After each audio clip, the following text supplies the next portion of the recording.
A Estrada da Noite, Joe Hill. Capítulo 23. Ele acordou um pouco depois das 9 com uma melodia na cabeça. Algo que parecia um hino Apalache. Empurrou Bon, que havia se deitado à noite com eles, para fora da cama e jogou as cobertas para o lado. Judy se sentou na beira do colchão, repassando mentalmente a melodia, tentando identificá-la, recordar a letra. Só que a melodia não podia ser identificada, nem a letra recordada, porque elas não existiam até então. A música só teria um nome quando Judy lhe desse um. Ele se levantou, atravessou o quarto e saiu, ainda de cueca samba-canção, para o corredor. Foi até o Mustang, destrancou a mala e tirou de lá um velho estojo de guitarra com uma Les Paul 68, que levou para o quarto. Georgia não se mexia. Estava deitada com o rosto no travesseiro, um braço sobre os lençóis, apertado contra seu corpo. Já tinham se passado anos desde a última vez que ele saíra com uma mulher de corpo bronzeado. Quando a pessoa era gótica, era importante dar a impressão de que explodiria em chamas se fosse diretamente exposta ao sol. Ele entrou no banheiro.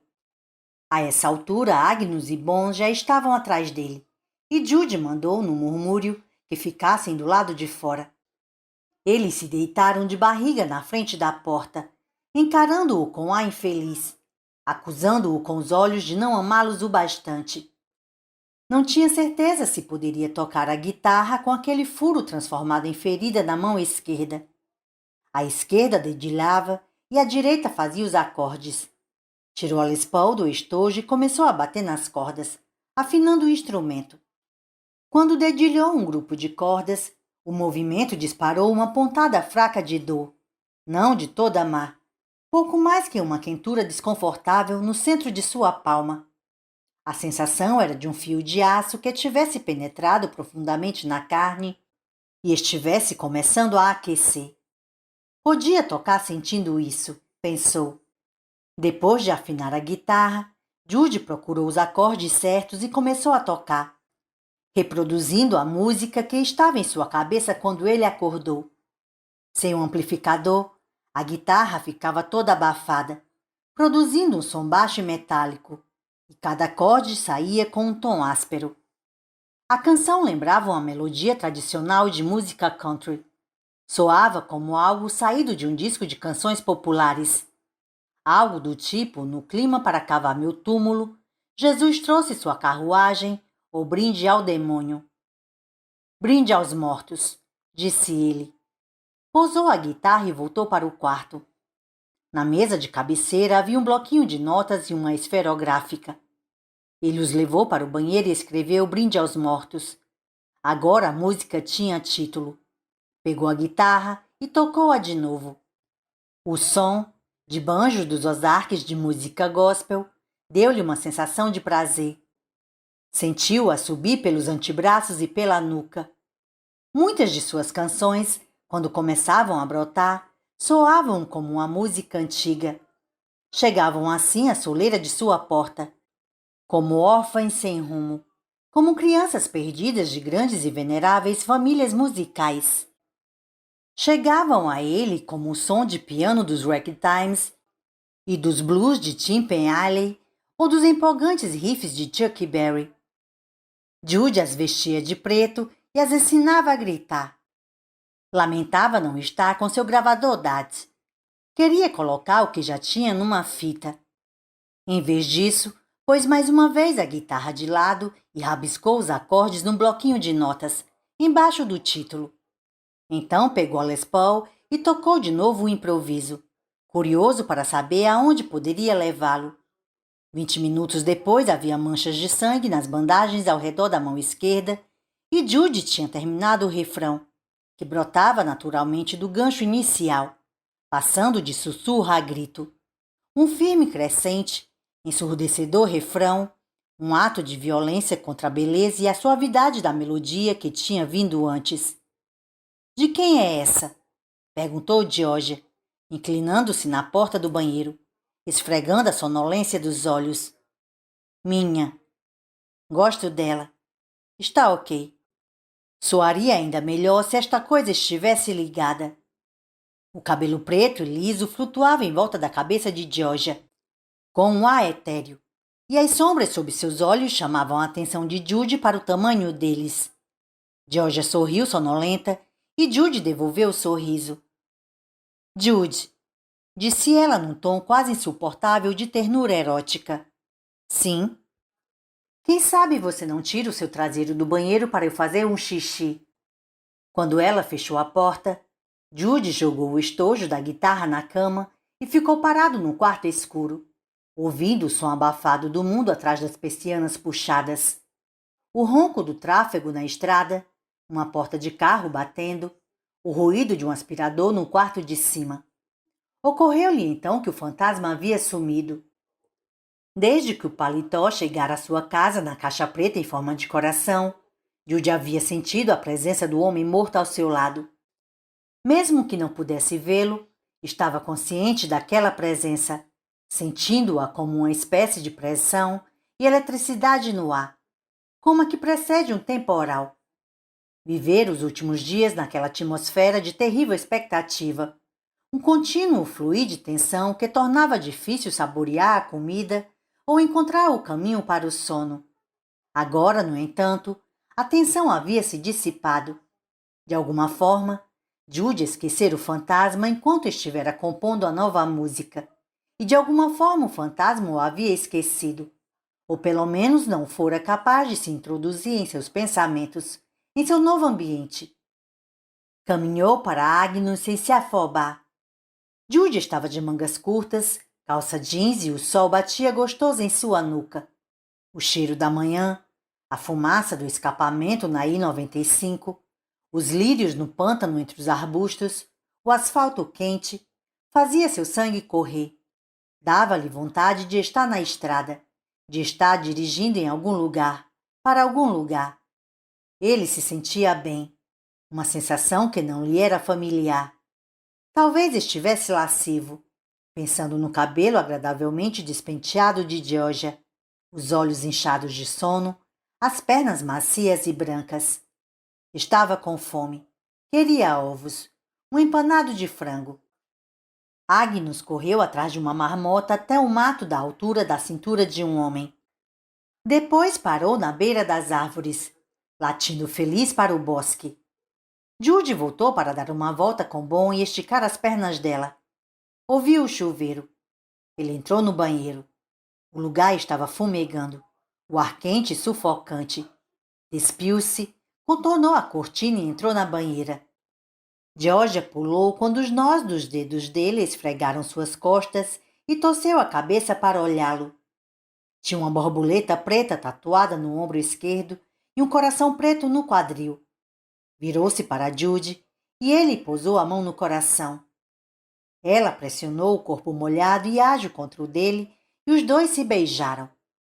Judy se inclinou para ela, sobre ela, e para não perder o equilíbrio, George encostou a mão direita na parede. Então ofegou, deixou escapar um som fino, agudo de dor, e puxou a mão como se ela a tivesse queimado. Georgia tentou baixar a mão para o lado do corpo, mas Judy pegou-a pelo pulso. O polegar estava inflamado, vermelho. Judy o tocou de leve e pôde sentir o calor doentio guardado lá dentro. A palma, em volta da parte de baixo do polegar, também ficara vermelha e inchada. Na ponta do polegar estava a ferida branca, brilhando com o pus recente. — O que vamos fazer com essa ferida? Perguntou ele. — Está tudo bem. Estou passando antisséptico. — Não está tudo bem. Você devia ser levada para um pronto-socorro. Não vou ficar sentada 3 horas numa sala de emergência para alguém dar uma olhada no lugar onde eu me espetei com um alfinete. Você não sabe o que a picou. Não esqueça no que estava mexendo quando aconteceu. Não esqueci. Só não acredito que um médico possa deixar isso melhor. Não mesmo. Acha que vai ficar boa sozinha? Acho que meu polegar vai ficar ótimo. Se conseguirmos fazer o homem morto ir embora. Se conseguirmos tirá-lo de nossas costas. Acho que nós dois vamos ficar ótimos, disse ela. Não sei o que está errado com minha mão, mas sei que faz parte de toda essa coisa. Você também sabe disso, não é? Ele não sabia de nada, mas tinha algumas ideias e não ficou contente em descobrir que coincidiam com as dela. Baixou a cabeça, pensando, tirando a água do rosto. Na fase pior de Ana, disse por fim. Ela espetava seu polegar com uma agulha. Para clarear a cabeça, ela me disse. Não sei. Talvez não seja nada. Só que está me deixando inquieto ver você espetada como ela costumava se espetar. Bem, isso não me preocupa. Na realidade, quase faz com que eu me sinta melhor. A mão boa movia-se pelo peito dele, os dedos explorando uma paisagem de músculos que começava a perder definição e de pele que ia ficando flácida por causa da idade. Tudo coberto por uma esteira de pelos prateados e crespos. Faz mesmo? Com certeza. É outra coisa que ela e eu temos em comum. Além de você. Eu nunca a encontrei e praticamente não sei nada sobre Ana, mas de alguma forma me sinto ligada a ela. E isso não me assusta. Felizmente não a está incomodando. Eu gostaria de poder dizer o mesmo. Acho que não gosto muito de pensar no assunto. Então não pense, disse Georgia se inclinando para ele e enfiando a língua na sua boca para fazer com que se calasse.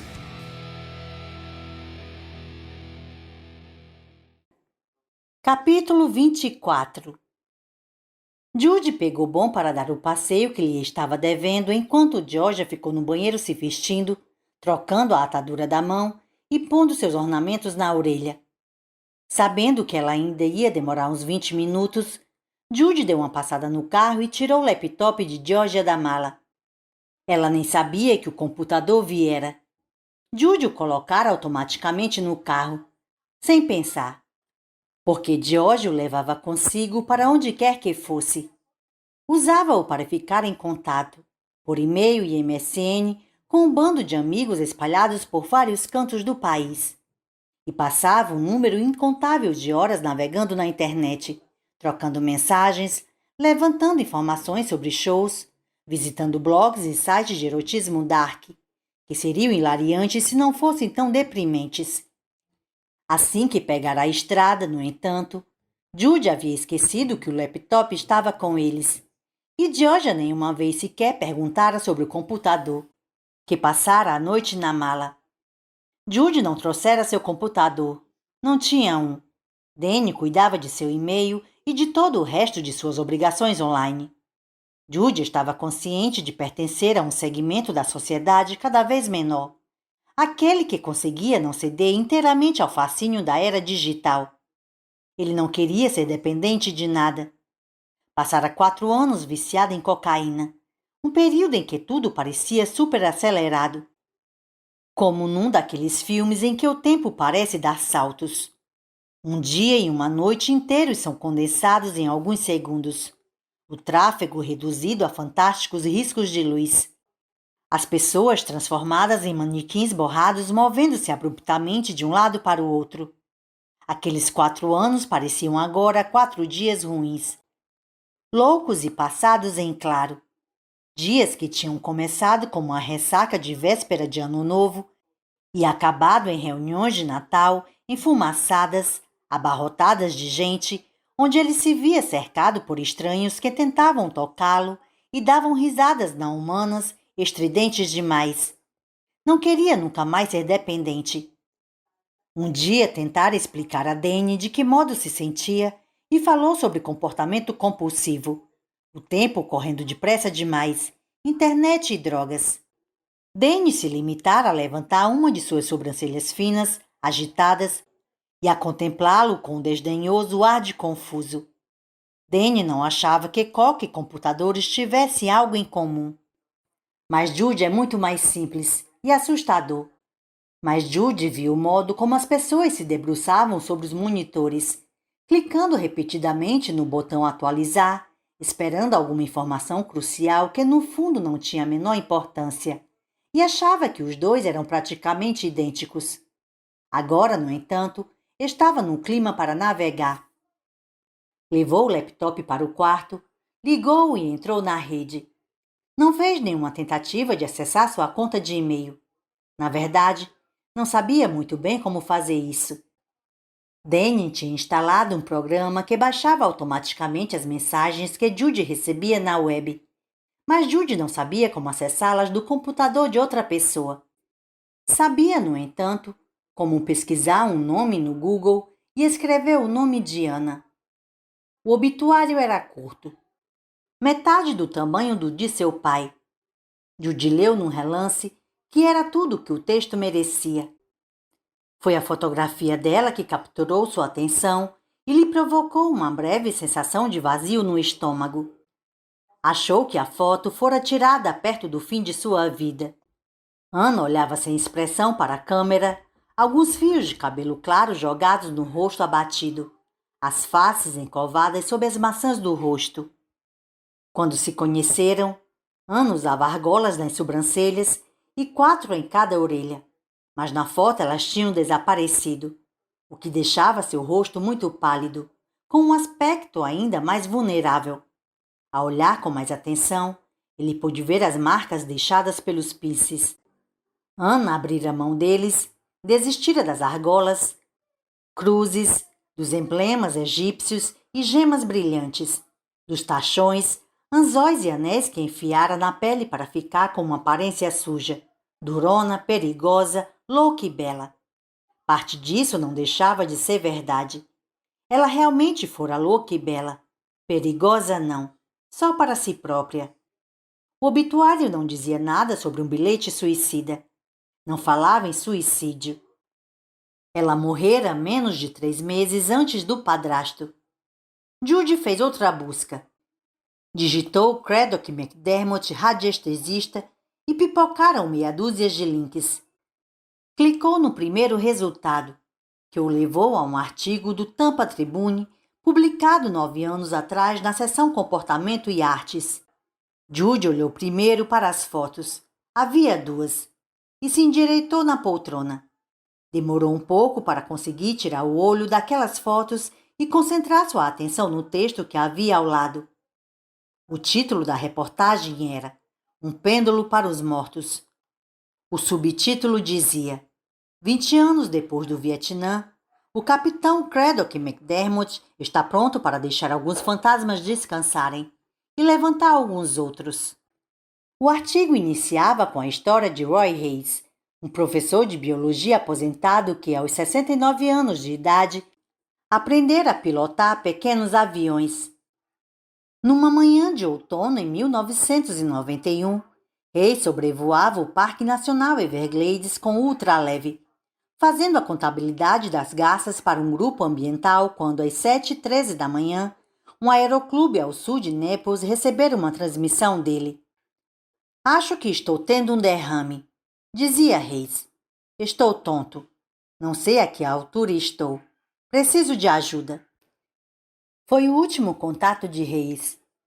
Um grupo de busca, envolvendo mais de 30 barcos e uma centena de homens, não conseguiu encontrar qualquer pista do professor ou do avião. Então, 3 anos após seu desaparecimento e morte presumida, a família tomou a extraordinária iniciativa de contratar Craddock McDermott, capitão aposentado do exército americano, para liderar uma nova busca de seus restos mortais. Ele não desceu no Everglades, declara McDermott com um grande sorriso de confiança. Os grupos de buscas procuraram no lugar errado. Os ventos daquela manhã carregaram o avião bem para o norte, fazendo-o sobrevoar a reserva de Big Cypress. Calculo sua posição a menos de 1,5 km ao sul da I-94. McDermott acredita que pode delimitar o local da queda a uma área de pouco mais de 1 km². Mas ele não chegou a essa estimativa consultando dados meteorológicos da manhã do desaparecimento, examinando as últimas transmissões de rádio do Dr. Hayes ou lendo relatórios de testemunhas. Simplesmente balançou um pêndulo de prata sobre um enorme mapa da região. Quando o pêndulo começou a oscilar rapidamente sobre um ponto ao sul de Big Cypress, McDermott anunciou que tinha encontrado a zona de impacto. Assim, no final desta semana, quando entrar com um grupo particular de busca nos pântanos de Big Cypress para procurar o ultraleve acidentado, ele não estará levando sonar, detectores de metal ou cães farejadores. Seu plano para localizar o professor desaparecido é muito mais simples e assustador. Ele pretende apelar diretamente a Roy Hayes, pedir a cooperação do falecido para conduzir o grupo até seu derradeiro lugar de descanso. A reportagem se desviava para uma história em segundo plano, explorando os primeiros encontros de Craddock com o oculto. Algumas linhas foram gastas detalhando os episódios mais góticos da vida da família de Craddock. Tratava brevemente de seu pai, ministro pentecostal com uma queda por manuseio de cobras, que tinha desaparecido quando Craddock ainda era garoto. Detinha-se por um parágrafo em sua mãe, que os fizera se mudar 2 vezes para o outro extremo do país após ver um espectro que chamara o homem andando para trás, uma visão que pressagiava má sorte.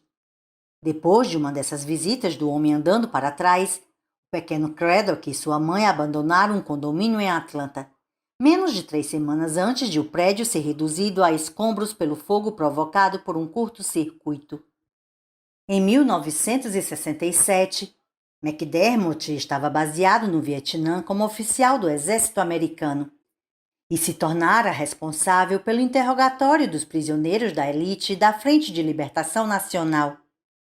Um dia foi encarregado do caso de um certo Nguyen Truong, um quiromante que, segundo se afirmava, tinha aprendido seu ofício de adivinho com o próprio irmão de Ho Chi Minh e que oferecera seus serviços a várias pessoas do alto escalão Vietcong. Para pôr o prisioneiro à vontade, McDermott pediu que Truong o ajudasse a compreender suas crenças espirituais. Os dois tiveram uma série de conversas extraordinárias sobre profecia, alma humana e os mortos, discussões que, segundo McDermott, abriram seus olhos para o sobrenatural que o cercava. No Vietnã, os fantasmas são muito ativos, afirma McDermott. Nguyen Truong me ensinou a vê-los. Depois que você aprende a procurar, vai localizá-los em cada esquina, sempre com os olhos riscados e os pés sem tocar no chão. Lá é comum os vivos empregarem os mortos. Um espírito que acredita que tem trabalho a fazer não deixará nosso mundo. Vai permanecer até a tarefa ser concluída. Foi quando pela primeira vez comecei a acreditar que íamos perder a guerra. Via a coisa acontecer no campo de batalha. Quando nossos rapazes morriam, a alma deles saía pela boca, como o vapor de uma chaleira de chá, e se lançava para o céu. Quando os Vietcongs morriam, seus espíritos permaneciam. Os mortos não paravam de lutar. Após suas sessões serem concluídas, o capitão perdeu contato com Truong, que desapareceu mais ou menos na época da ofensiva de Ted. Quanto ao professor Hayes, McDermott acreditava que seu último paradeiro logo seria conhecido. Vamos encontrá-lo, disse McDermott. Seu espírito está desocupado no momento, mas vou lhe dar algum trabalho. Vamos dar um passeio juntos, Hayes e eu. Ele vai me levar até onde está seu corpo. Ao ler aquela frase, vamos dar um passeio juntos, Judy sentiu um calafrio nos braços. Pior foi a estranha sensação de medo que o dominou quando ele viu as fotografias. A primeira era uma foto de Craddock apoiado na proteção da picape azul esfumaçada. Suas enteadas, Anna tinha talvez 12 anos, Jéssica uns 15, estavam descalças e sentadas no capô, uma de cada lado de Craddock. Era a primeira vez que Judy via a irmã mais velha de Anna, mas não a primeira vez que via Anna quando criança. Era exatamente como aparecer em seu sonho, mas sem o cachecol tapando os olhos. Na foto, Jéssica tinha os braços em volta do pescoço do padrasto, um homem sorridente e ossudo. Era quase tão esguia quanto ele, alta e em boa forma, a pele cor de mel, saudável, bronzeada. Havia, no entanto, algo de intrigante em seu sorriso, Era um sorriso largo, com os dentes à mostra, talvez largo demais, entusiástico demais. O arreganhar de dentes vender, vender, vender de um frenético corretor de imóveis.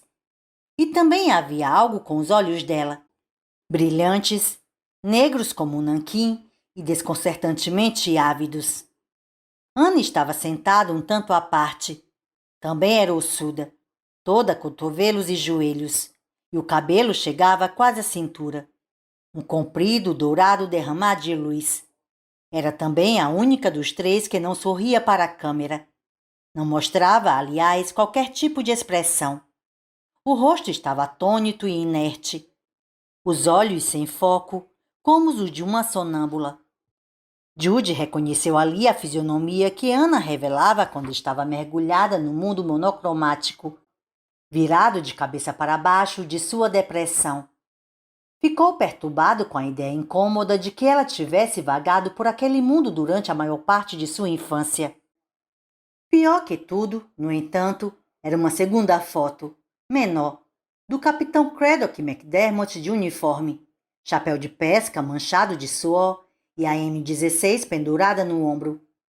Posava com outros militares numa estrada de lama ressecada e amarela. Atrás dele havia palmeiras e água estagnada.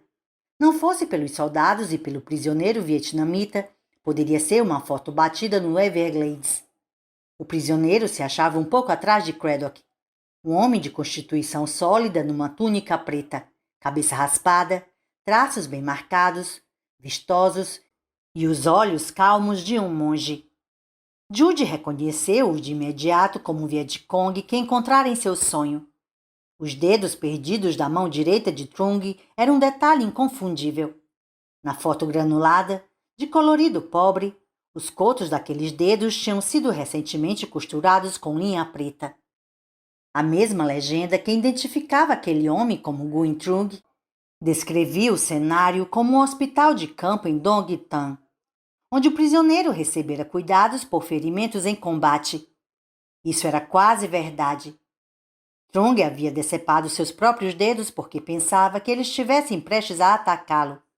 Não deixava, então, de ser uma espécie de combate. Quanto ao que tinha acontecido depois, Judy achava que sabia. Provavelmente, quando Trung não tinha mais nada para contar a Craddock McDermott sobre fantasmas e o trabalho que os fantasmas faziam, ele fora levado para dar um passeio na estrada da noite. A reportagem não dizia se McDermott tinha mesmo encontrado Roy Hayes, professor aposentado e piloto de ultraleve, mas Judy acreditava que sim, embora não houvesse um motivo racional para isso. Para satisfazer sua curiosidade, ele fez outra busca. Os restos de Roy Hayes tinham sido enterrados 5 semanas depois e, na verdade, Craddock não o encontrara, não pessoalmente. A água era muito profunda. Uma equipe de mergulho da Polícia Estadual tinha conseguido tirá-lo. O grupo de resgate encontrou o corpo no local onde Craddock mandara que mergulhassem. George escancarou a porta do banheiro e Judy saiu do computador. — O que está fazendo? Perguntou ela. — Tentando descobrir como acessar meu e-mail, mentiu ele. — Quer checar os seus? Depois de olhar um instante para o computador, ela balançou a cabeça e torceu o nariz. — Não tenho o menor interesse em entrar na internet. Não é engraçado? Geralmente ninguém consegue me tirar de lá. Bem, está vendo? Fugir para salvar a vida não é tão mal assim. Veja como está fortalecendo seu caráter. Judy tornou a abrir a gaveta da cômoda e derramou outra lata de ração dentro dela. Ontem à noite o cheiro dessa merda estava me dando vontade de vomitar, disse Georgia. Hoje, por incrível que pareça, está me deixando com fome. Vamos. Há um Dennis no alto da rua. Vamos dar uma andada. Judy abriu a porta, depois estendeu a mão para ela. George estava sentada na beira da cama com sua calça jeans e Tony Wash preta, botas pretas e pesadas e blusa preta sem mangas, que caía folgada sobre seu corpo delicado. Sob o raio dourado de sol que passava pela porta, sua pele estava tão pálida e fina que parecia quase translúcida, capaz de se ferir ao mais leve toque. Judy viu o olhar de Georgia recair sobre os cachorros. Agnus e Bon se curvavam sobre a gaveta, as cabeças juntas como se estivessem mergulhando na comida. A testa franzida de Georgia demonstrava o que se passava na sua mente. Estariam seguros desde que mantivessem os cachorros por perto. Mas então ela virou para Judy, parado no sol, pegou a mão dele e deixou que a puxasse até ficar de pé. O dia estava muito claro. Do outro lado da porta a manhã os esperava. Judy não estava assustado. Ainda se sentia sob a proteção da nova canção. Sentia que ao compô-la atrairia um círculo mágico que cercava os dois e onde o homem morto não poderia penetrar. Afugentar o fantasma, pelo menos por algum tempo. Mas, quando cruzaram o estacionamento, impensadamente de mãos dadas, coisa que nunca tinham feito, ele se virou e deu uma olhada casual na direção do quarto. Agnus e Bon estavam de pé, lado a lado, encarando-os pela janela envidraçada. Apoiavam-se sobre as patas traseiras e tinham as da frente encostadas no vidro, suas caras mostrando o idêntico ar de apreensão.